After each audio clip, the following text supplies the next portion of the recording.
All right, it is the first day of NFL Sunday football, and you guys know with Sundays coming, we have the best card in every position and also the top 10 must-have cards. And today, obviously being the other weekend, we're going to be doing the top 10 must-have cards for you guys here today. This list is completely different than the last one. Now we have a lot of 87, 88 overall cards in the game, so I had to update this for you guys and which ones to choose first when you're splurging or upgrading your team, you know what I mean? But if you guys enjoy videos like this, I do gameplays and new cards as well. Make sure you hit that like and hit that sub. We are so close to 35,000 subscribers on this channel. But other than that, let's get right into number 10.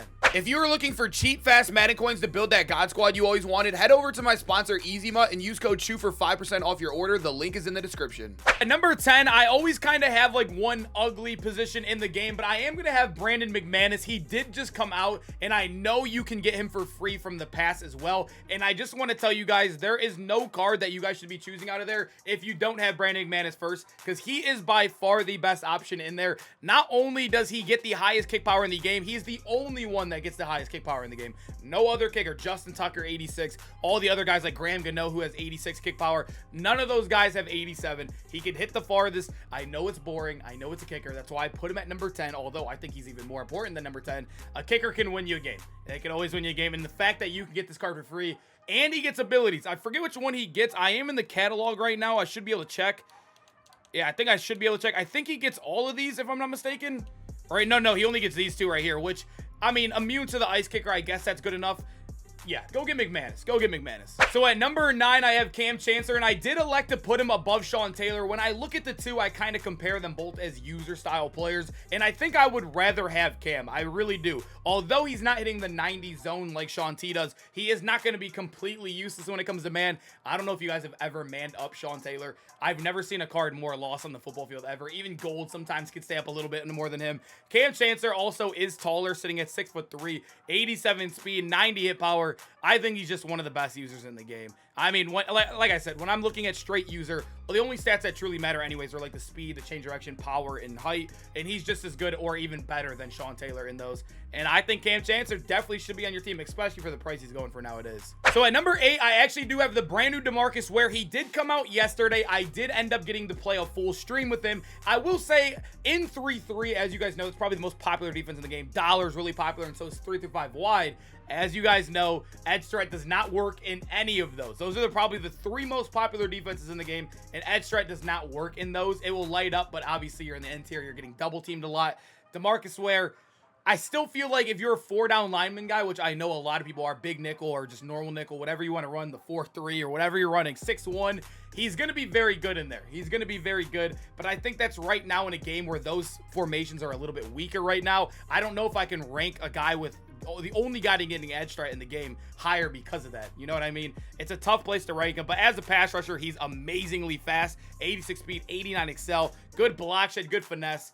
It's a weird card, man, because I think he's the best pass rusher in the game, even without edge threat. I really do. So moving over to number 7, we do have 2 wide receivers on this list, and our first one is going to be the brand new LTD Brian Finneran, and he is really cheap right now. For an LTD, 500K is pretty nice, and I actually think he's been amazing. I actually did switch over to a Falcons team, but before I did that, I have not played with the Falcons team at all yet, by the way. I was using him with the 86 speed, and that was nothing to worry about. Obviously, the highest speed in the game at wide receiver right now is 87, so even 86 is not too slow, especially when you're getting a 6'5" wide receiver. He also gets the good juke move. He's not too big for it because of his weight. He's really skinny in game, and he also hits all 3 of the thresholds, and then also a 90 threshold in the medium route running. A great catcher across the board.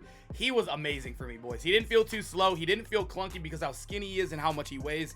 This card is amazing, and I think everybody should snag him up, especially if you get him close to that quick sell range. Number 6, we're moving to the defensive side of the ball, and we do have a corner. The first corner on this list we're going to be showcasing is the Stephon Gilmore. I said Kilmore in accent. Stephon Gilmore, 87 speed. Although Deion Sanders is one of the guys that missed the list that does have 88, you are getting a little bit taller right here. You're getting a +1 in height. And also, the one thing with Deion, you guys all know, he has 70-something press. Stephon Gilmore is the only guy in the game with 90 press. And in a game where man is definitely the meta right now, it is amazing to have a guy like Stephon Gilmore. He's going to press a lot of guys in the dirt, especially the smaller wide receivers. He comes with really good man coverage, and with the coast and the strat cards, you can easily get that above 90. Stephon Gilmore's elite, and I think having that 90 press, I would elect to have him over like JPJ just by a little bit. That's probably my cornerback 3 in the game. I think it's like a smidge, but Gilmore's definitely elite corner for sure. So at number 5, I believe this to be the best wide receiver in the game, and another guy that I know a lot of people are going to be asking about is Jerry Rice. When I compare the two, obviously you are getting a little bit smaller of a wide receiver at 6 foot,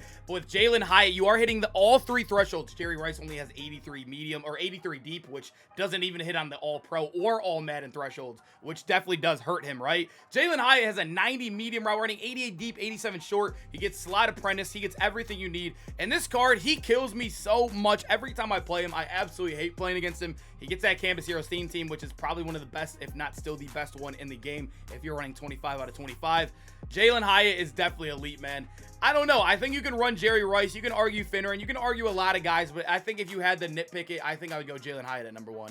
So at number 4, we got Mr. Darren Waller, and this is a card I have now grinded for 4 Darren Wallers. If you go back like 4 videos, you could probably see my coin stack in the 5 millions. Yes, that is all from Darren Waller. All from Darren Waller. All the coins. I did open a little bit of packs with Legends today, but most of those coins, I think I made almost like 3 million coins. If not, I think it was like 2.5 million coins off of just playing the Darren Waller event. This card is amazing, and there's a reason why he's still so expensive, because the want is so high. He has 90 medium route running, the only tight end in the game that gets that. 85 short running, which is very good, hits that threshold for all Madden as well. And he also is the fastest tight end in the game. He is 4 inches taller than Shannon Sharp. I mean, it's just so hard not to take him at number 1. I mean, it's Darren Waller. He's always the best tight end every single year he comes out. I don't know why. There's only one thing Shannon Sharp is better than him at. Only one thing. And he gets the fast juke. That's literally it. So Darren Waller, despite being a low overall, definitely the better card, especially hitting that 90, 85 right there. Fastest tight end. It's just an easy pick. There's a reason why he's going for so much, boys. At number 3, we have Bo Jackson. And as you guys know, I did my top 10 running backs, I think 2 days ago. And Bo Jackson obviously came in first place right there. He is by far the best card in his position, and it's not even close. We've been slacking at running back. And I think the next best guy is sitting at like 86 speed. Bo Jackson not only gets the 88, but he also gets a great building game that also gets the juke animation. So he's faster than every wide receiver. He's tied for the fastest card in the game in general. I mean, Bo Jackson is absolutely elite. He also gets jukebox, which is broken. Running back apprentice if you want that, which is also a really good ability in the game.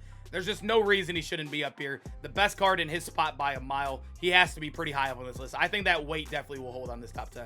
Moving over to number 2, we have what I believe to be one of the best, if not the best defenders in the game. I think Cromartie truly has been a game changer out there. He is 88 speed, so base 88, the same thing as Deion Sanders, but you are getting a 6'2", physical corner, 90 man coverage base. He has 88 press, so you're not lacking right there like Deion would. And you could probably get that up to 90 if you really wanted. I don't really want to nitpick and say, like, I'd rather have the +1 in height and the +1 in speed over a guy like, you know, Gilmore, who we showed earlier on this list, right?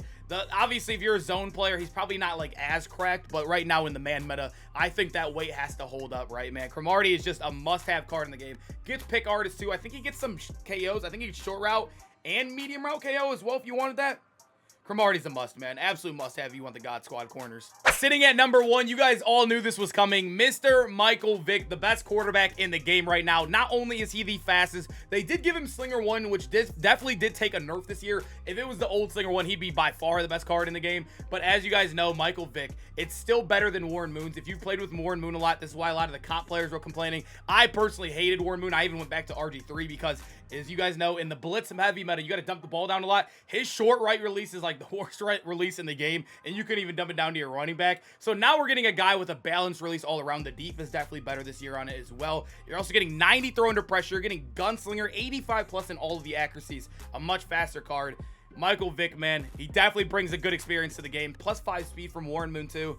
Yeah, he's definitely quarterback 1 and probably the best card in the game. I think most of you guys should probably get him. I don't know what his price is going to be today. I am recording this on a Saturday. Hopefully he tanks. I would wait on it if you guys aren't planning on playing a lot during football Sunday, but go get you a Mike Vick for sure. All right, I hope you guys enjoyed the video. I absolutely love recording the top 10 must-have cards, especially when we go on Sundays. Now that we have football season, we get a lot of football. You get a Madden video right before, then you get to watch football right after, and also I get to go watch it as well. But I hope you guys enjoyed, man. We got some AKA gameplays coming tomorrow. We don't know what those are going to be yet, but I'll see you guys there.